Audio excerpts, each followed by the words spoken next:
Thank you, Mr. Chairman. And I would also like to concentrate primarily on Clause 6 of the legislation and the first of my many contributions on this piece of legislation. While Stephen Joyce has dumped in his tertiary reform into a bill of Hekia Parata, there actually are some common themes that run through the two aspects of the bill.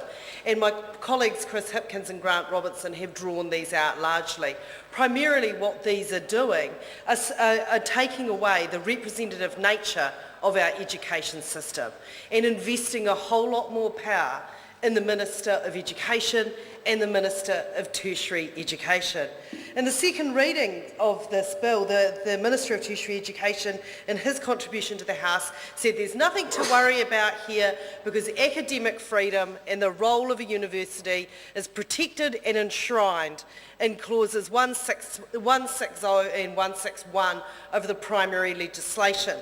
Well, Mr. Chairman, if we have a look at sections 171 through 176 in this legislation, what we'll see is a number of clauses that actually undermine sections 160 and 161 of the primary legislation, that very fundamental purpose of what it is a university is to do, and protecting the fundamental right of our universities to academic freedom.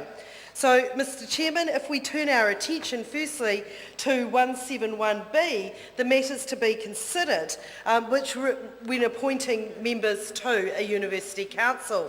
What is required to be considered is that it reflects the appointments reflect the socio-economic diversity of the community in which the institution sits.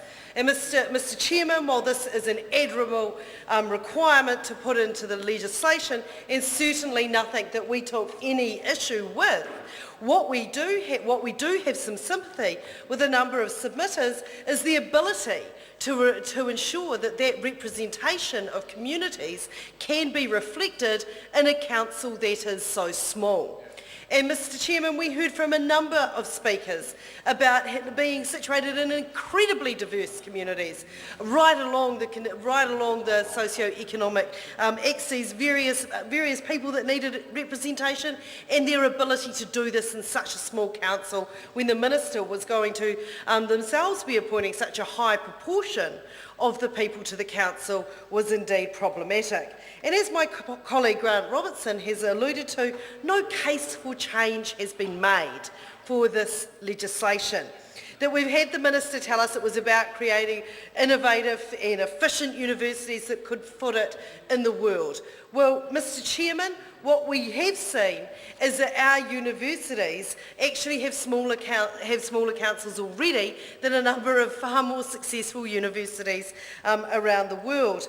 And what we also heard around the reduction in size of councils and the erosion of academic freedom, which I'll go through some more of the clauses that bring this into effect, was a number of the Vice-Chancellors and indeed Universities New Zealand had a very real concern about what this would do to our international reputation and our ability to market our academic institutions in order for them to be able to be seen as a credible place for international students to come and undertake their studies.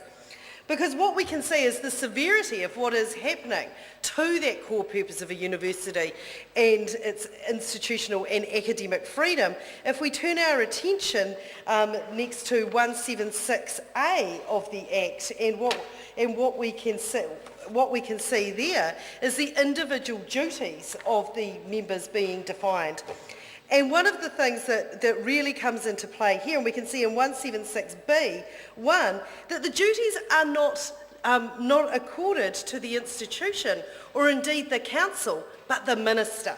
And this is something where a number of submitters rightly took a great deal of umbrage and expressed real concern that the duties of the members of a governing body of a university would be answerable to the minister is a fundamental change in the way we govern our universities, and a fundamental change that makes the people who are running a university accountable to a government minister rather than the university itself, undermines the very notion of what a university is, Mr. Chairman.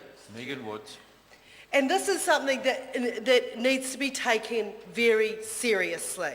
That for centuries, universities have been colleges of colleagues, where the word comes from, who have run successful academic institutions. Now, we're not saying that there can't be any accountability, but every member of that appointed council is going to be primarily and first accountable to the minister.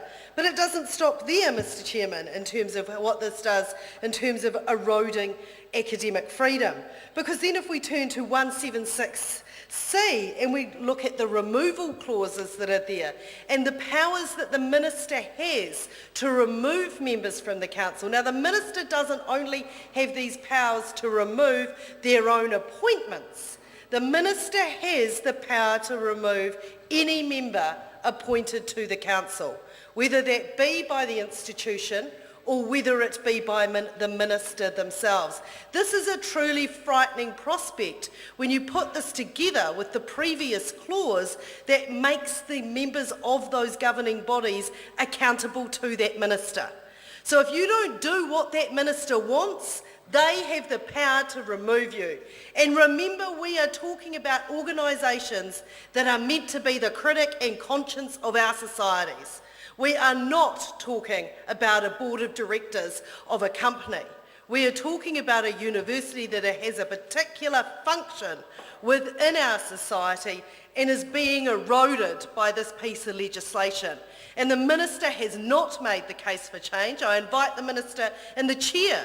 I realise that this isn't under her responsibility, but given she's the minister and the chair, to stand up and make the case for change. Tell us why it is we are departing from centuries-old traditions of how it is we ensure that academic freedom is guarded.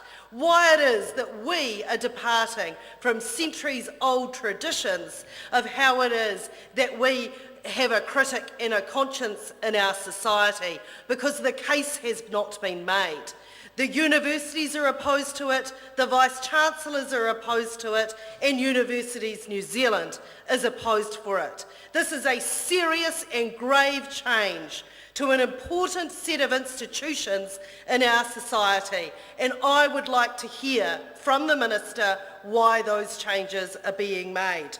We need to consider how these clauses all interact. It is not enough for Minister Joyce to say, nothing to see here, nothing to worry about, because sections 160 and 161 of the Principal Act remain intact. Well, they don't, because they're being eroded through a series of clauses that are contained with this legislation, and the case for change needs to be made by this government, because this is nothing short of disassembling an important institution in our country at a very time when this is a government that is showing us we need institutions that will hold power to account. This is a government that is intent on shutting down discussion.